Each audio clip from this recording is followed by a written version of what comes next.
आज अखलाक नहीं हमारे पास। पहली बात तो मदद करने तैयार नहीं, और करते भी हैं तो जलील करते हैं हम, जलील करते हैं हम। आ रहा है रमजान शरीफ का महीना, बटेंगे इफ्तारियां अमीरों की चौखट पे, लगेगी लाइन गरीबों की गुर्बत का बनेगा तमाशा। बच्चियों को 2-2 घंटे धूप में बैठाया जाएगा, बेवाएं आके सुबह से लाइन में लग जाएंगी। सेठ साहब सहरी खा के जब सोएंगे ना तो 12 बजे से पहले उठेंगे नहीं वो। उस लाइन में कितनी गरीब बच्चियां बैठे बैठे थक गईं, इस अमीर ज़ादे हरामखोर को क्या पता है। मत बांट ऐसी इफ्तारी, नहीं चाहिए तेरे घर का ऐसा राशन जो किसी गरीब की गुर्बत का तमाशा बनाए।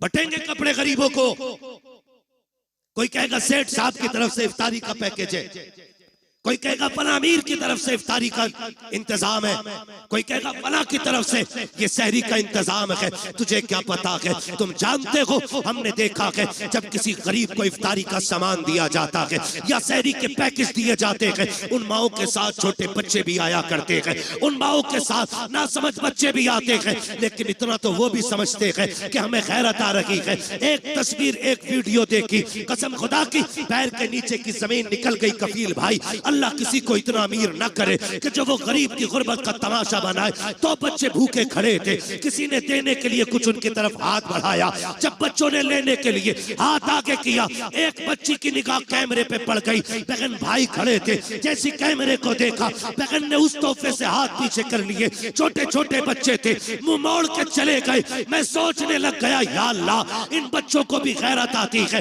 लेकिन इन बेगैरतों को गैरत क्यों नहीं आई। जब बच्ची के सामने कैमरा आया, उसने मुंह फेर लिया और उसने ये सोचा होगा हम फाके तो रह सकते हैं लेकिन इज्जत का सौदा नहीं करेंगे। खुदा के वास्ते किसी की इज्जत को पमाल ना करना, अगर देना है रात के अंधेरे में देना, अल्लाह तेरी कब्र के अंधेरे को उजाले में बदल डाले।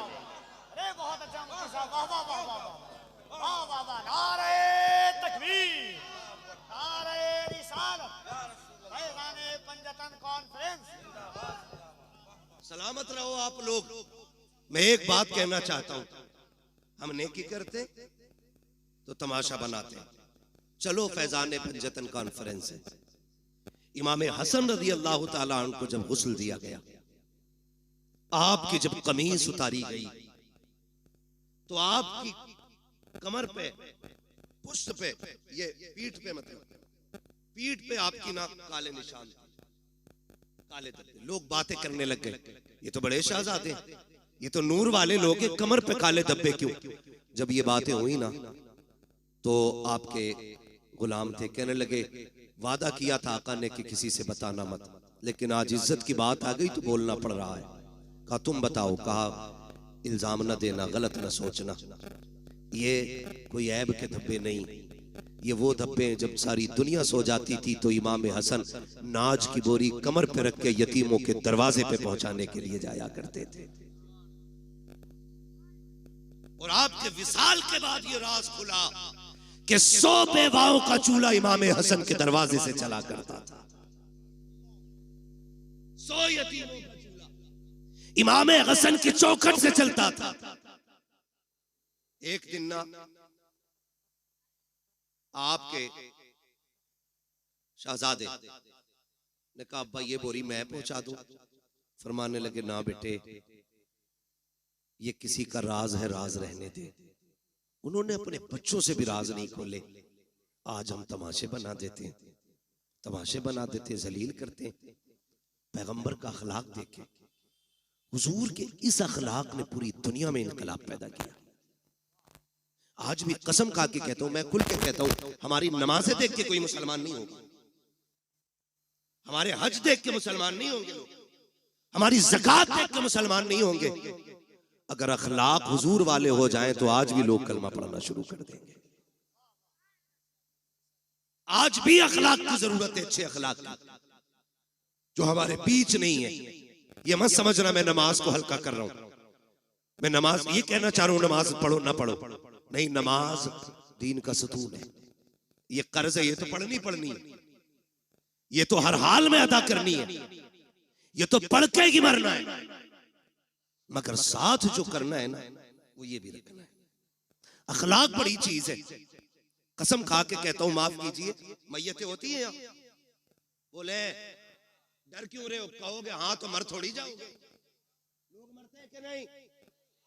देखे जनाजे, आपने देखा होगा जब बंदा मर जाता है घर के आगे कुर्सियां पड़ती, बीच में कुर्सी यतीमों के चचा की होती है। चचा होता है तो ताऊ की होती है, बीच में कुर्सी डाल के बैठता है। लोग आते ताजियत के लिए, माफ कीजिएगा बहुत कड़वा बोल रहा हूं, शायद आपके मिजाज के मुताबिक ना बोल रहा हूं, लेकिन मेरा उसूल है, मैं आईना हूं, दिखाऊंगा दाग चेहरे के, जिसे खराब लगे सामने से हट जाए, मसला ही कोई नहीं। आज हमारी कंडीशन ये, जब कोई यतीम हो जाता है तो सगा चचा यतीमों का कुर्सी डाल के बैठता है। इधर यतीम बेटी बैठी होती है, इधर यतीम बेटा बैठा होता है, और यूं गले में हाथ डाल के आज बैठा है, तसल्ली दे रहा है उसको, तसल्ली दे रहा है। लोग आके कहते हैं, लोग कहते हैं यही ये बच्चे मरने वाले के, तो बच्चे आने वालों का मुंह देखते हैं, फिर रोने लग जाते हैं। फिर चचा हाथ रख के कहता ना, बाप चला गया है, चचा मौजूद है। बहुत अच्छे लगे ये वादे, बहुत अच्छे थे ये लहजे। जब कभी यतीम का माथा चूमा जा रहा था, जब कभी यतीम को सीने से लगाया जा रहा था, लेकिन किसे पता था कि ये सिर्फ दिखावा है, ये सिर्फ नामो नमूद है, आज तीजा है, इसलिए चचा की करवट में यतीम बैठा है, आज 40वां है, इसलिए चचा की गोद में यतीम बैठा है, ताकि रिश्तेदारों को पता चल जाए ये जो भाई है ना, ये अपनों से बड़ा प्यार करता है। लेकिन 40वें के गुजरने की देर होती है, जब वही यतीम बच्चे अपने घर की भूख की शिकायत लेकर के, अपने चूल्हे की ठंडे होने की शिकायत लेके सगे चचा के दरवाजे पर आते हैं और सगे चचा से कहते हैं, चचा आज 3 दिन हो गए घर में कुछ पका नहीं है, माँ दाल रोटी बनाती रखी है, आज चचा दाल भी खत्म हो गई है। पहली बार चचा दे देता है, दूसरी बार दे देता है, लेकिन जब तीसरी बार यतीम आके कहता है चचा आज 3 दिन से कुछ नहीं खाया है, फिर यही चचा कहता है कि मैं तुम्हारे लिए तो नहीं कमा रहा हूँ, कहां से लेकर के आऊं। और कई बार तो इतने जालिम होते हैं भाई, जो सगे भतीजों से कहते हैं तुम्हारा बाप मर गया, तुम्हें हमारे ऊपर छोड़ के चला गया है, खुदा के वास्ते कभी यतीमों को ताने ना देना, अगर देने हो तो कभी गले से ना लगाना, इसलिए कि हम जानते हैं यतीम गैरत वाले होते हैं। ये जो तुम्हारे दरवाजे पे आते हैं इसलिए नहीं आए कि इन्हें बेगैरती लेकर के आई है, ये तो इसलिए चले आए तूने उस दिन सर पे हाथ रख के कहा था भतीजे कभी जरूरत पड़ जाए तो दरवाजे पे आना, कभी कमी महसूस हो बाप की तो मुझे आवाज दे लेना। आज धक्के ना दे, या तो कल सीने से ना लगाता, या आज धक्के ना दे, तुझे क्या पता यतीमी का दर्द क्या होता है, तू क्या जाने बाप की जुदाई का दाग क्या होता है। उनसे पूछो जिन्होंने बाप को कब्रिस्तान पहुंचा दिया है। खुदा की कसम जब ईद आती है जमाना हंसता है, यतीम रोया करते हैं, जब बकरीद आती है जमाना मुस्कुराता है, यतीम रोया करते हैं। खुदा की कसम सेहरा बंधना बड़ी बात है, अगर बाप ना हो जमाना मुस्कुराता है, यतीम रोया करते हैं। तुम्हें क्या पता यतीमी दाग क्या है, यतीमी कहते किसे है। आ तुझे कहानी बताऊं, मुस्तफा जाने रहमत का दौर है, ऐलान नबुव्वत का इब्तदाई हिस्सा है, आका करीम ने ऐलान नबुव्वत किया है, अल्लाह अकबर, इस्लाम हक्कानियत की बुनियाद पे फैल रहा है। उसी दौर में मक्के की धरती पर हाल ये था कि जहां जमीन भी पत्थर की थी, लोगों के दिल भी पत्थर के थे, कोई किसी के दर्द को समझने तैयार ना था, हालात बड़े नागुफ्ता भी ही थी। उसी दौर के अंदर एक बच्चा खुदा की कसम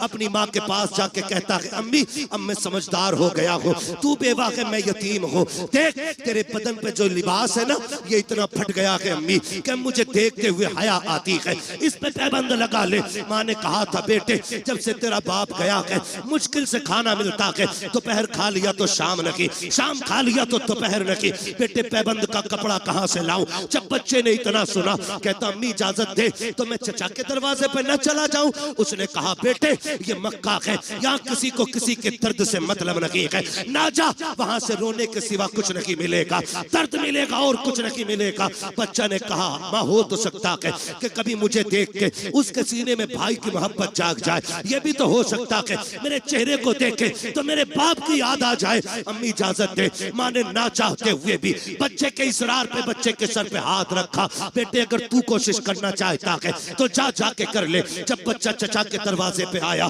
दरवाजे पे दस्तक दी, अंदर से चचा निकला, देखा भतीजा खड़ा है, कहा कैसे आए हो? उसने हाथ जोड़ के कहा देख आज तक वाकई में कट गई, हमने कभी रोटी नहीं मांगी, हमने पूरी जिंदगी काट दी, आज तक तुझसे सवाल नहीं किया। चचा एक मोहताजी ले आई है, मजबूरी में आना पड़ा है। कहा कौन सी मजबूरी? कहा मेरी माँ ने जो कपड़े पहन रखे हैं वो इतने फट चुके हैं कि बदन जगह जगह से दिख रहा है, इसलिए आया हूँ, एक चादर दे दे ताकि माँ का बदन छुप जाए। जैसी इतनी बात बच्चे ने कही है, चचा ने धक्का दिया, कहा तेरा बाप मेरे ऊपर बोझ बना के गया था, नहीं है तुम्हारे लिए एक फूटी कौड़ी भी। बच्चे ने बदन झाड़ते हुए कहा सच कहा था मेरी माँ ने, यहाँ कोई किसी का दर्द सुनने वाला नहीं है। जब बच्चा रोता हुआ चला, रास्ते में हुजूर के सहाबी से मुलाकात हो गई, हाथ पकड़ा, कहने लगे बच्चे बात क्या है? उसने कहा मैं दर्द का मारा हूँ, मेरा दर्द मेरे सीने में रहने दे। कहा नहीं बता तो सही, शायद मैं तेरे काम आ सकूं। जब बच्चे ने इतनी बात सुनी है, कहता क्या करोगे? लोग रो के सुनते हैं, हंस के उड़ा देते हैं। उसने कहा बता तो सही बात क्या है, रोया क्यों है? हो सकता है तेरे मर्ज का इलाज मेरे पास हो। बच्चे ने सारी बात बताई। कहा माँ के बदन के कपड़े फट गए, सगे चचा से चादर लेने गया था, उसने धक्का दे के भगा दिया। जब इतना सहाबी रसूल ने सुना के मुस्कुराने लग जाते हैं। उसने कहा यार मैंने पहले कहा था, लोग दुख सुन के हंसा करते हैं, वाकई तूने वैसा किया है। सहाबी ने कहा था नादान, मैं तेरे दुख सुन के नहीं मुस्कुरा रहा हूँ। कहा फिर? कहा मुझे तेरे दुखों का इलाज मिल गया है, इसलिए मुस्कुरा रहा हूँ। कहा कहना क्या चाहते हो? कहा तुझे जो चाहिए, एक चौखट ऐसी है जहाँ से कभी किसी को खाली नहीं लौटाया जाता है, अगर जाना है उस चौखट पे चला जा।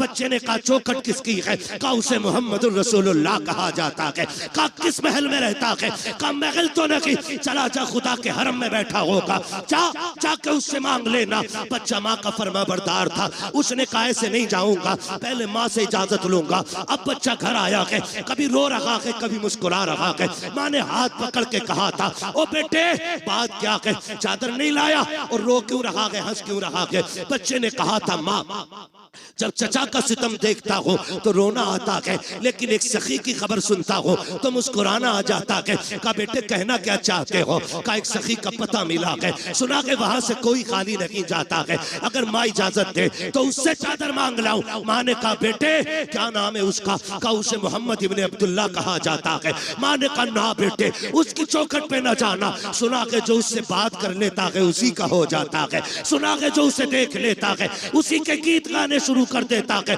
और सुना ये भी है कि जो उसके पास जाता है वो उसे कलमा पढ़ा के छोड़ता है। जब बच्चे ने इतना सुना, कहा था अम्मी तेरे सर की कसम खा के कहता हूँ, इजाजत दे मैं तेरा लाल हूँ, मैं कलमा नहीं पढ़ूंगा, अगर चादर ऐसे ही देंगे तो ले आऊंगा, लेकिन चादर के बदले में कलमा नहीं पढ़ूंगा। माँ ने कहा ठीक है फिर चला जा, लेकिन कलमा नहीं पढ़ना है। बच्चा आया दौड़ करके, मुस्तफा हरम में बैठे हैं, उसने आके कहा था या मोहम्मद इब्ने अब्दुल्ला। जैसी बच्चे ने इतनी आवाज दी है, नबी के तेवर नहीं बदले हैं, नबी के चेहरे पे शिकन नहीं आई थी, ये नहीं सोचा था इस बच्चे ने नाम कैसे लिया। नबुव्वत वाली आंखें फिरी, मुस्कुरा के बच्चे को देखा। आका कहते क्या बात है बेटा? उसने कहा जरा इधर तो आइए। अल्लाह अकबर, बच्चा बुला रहा है। नबियों का इमाम अपनी जगह से उठा और यतीम के करीब चला के आके करीब गए हैं। उसने कहा ठहर जाइए, पहले मेरी कुछ शर्तें हैं वो मान लीजिए। आका कहते हैं बात क्या है बेटे? कहा कि मुझे मजबूरी लेके आई है,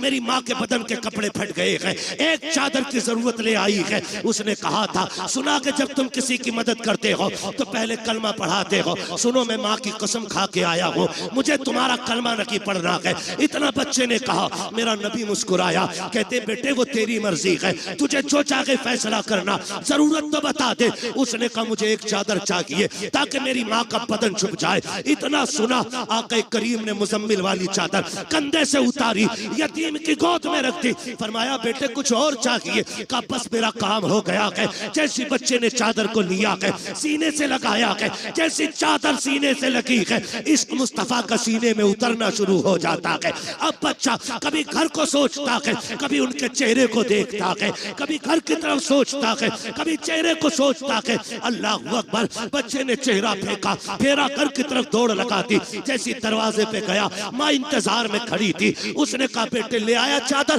कहा हाँ। कहा बेटे पहले बता तूने कलमा तो नहीं पढ़ा उनका? बच्चा कहता है माँ तेरे सर की कसम, कौन कहता है कि वो जबरदस्ती कलमा पढ़ा दे गए? मैंने जाके उनसे ये कहा था मुझे तुम्हारा कलमा नहीं पढ़ना है। उन्होंने कहा वो तेरी मर्जी है, जरूरत बता। तो अगर मैंने चादर का नाम लिया, उन्होंने अपने कंधे की उतार के दे दी। जब इतना सुना के माँ चादर को पकड़ के रोकने लग गई।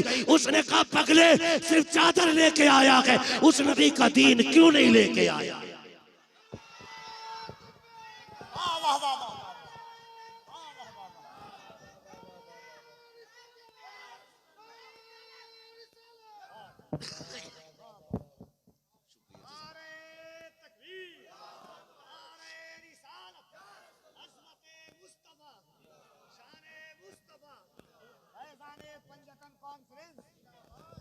उस्मान ने कहा था पगले खाली चादर लेके आया, उस नबी का दीन क्यों नहीं लेके आया? माँ मैं तेरा फर्माबरदार, तूने कहा था ना कलमा नहीं पढ़ना है। उसने कहा चल उस नबी की चौखट पे लेके चल, तू नहीं मुझे भी लेके चल।